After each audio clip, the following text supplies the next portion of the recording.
আসসালামু আলাইকুম ভিউয়ার্স। প্রিয় মানুষটি দুনিয়া থেকে চলে গেলে সবার মন ভেঙে যায়, বিশেষ করে মা, যার দোয়া ভালোবাসা আমাদের জীবনের ছায়া হয়েছিল।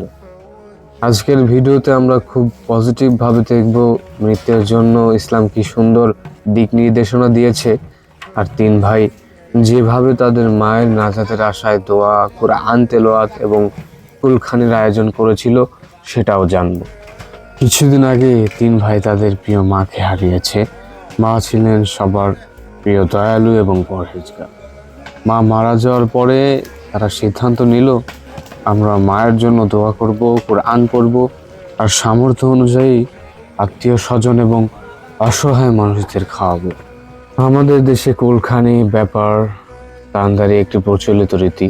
ইসলাম বলে মৃত্যুর জন্য দোয়া, কোরআন, সদকা এগুলো সওয়াবের কাজ। আর খাবার খাওয়ানো যদি সামর্থ্য অনুযায়ী হয়, চাপ ছাড়া হয়, সেটাও জায়েজ। তবে ইসলাম কোনো নির্দিষ্ট দিন বাধ্যতামূলক করেনি। 3 দিন, 7 দিন, 30 দিন এগুলো শুধু সমাজের রীতি, ধর্মের বাধ্যবাধকতা না।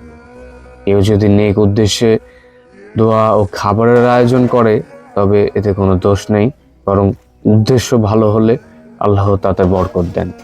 ইসলামও বলে খাবারের আয়োজন চাপ সৃষ্টি না করে সামর্থ্য অনুযায়ী হলে এটি হয় সৌজন্য। অতিথিকে সম্মান করা ইসলামের দৃষ্টিতে সুন্দর একটি কাজ। খাবার দেয়া বা মেহমানদারি এটা ইসলাম নিষেধ নয়।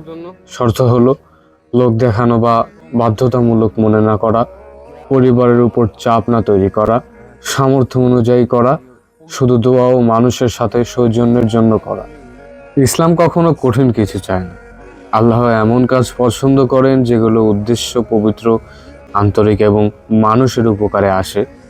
তাই মৃত্যুর জন্য দোয়া করা এসবই ইসলামের সুন্দর শিক্ষার অংশ।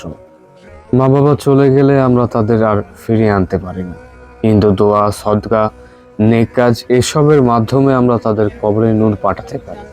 তিন ভাই তাদের মায়ের জন্য যা করেছে সেটা শুধু তাদের মা বাবার প্রতি ভালোবাসা নয়, এটা ছিল একটি পজিটিভ, ইসলামিক এবং সুন্দর আমল।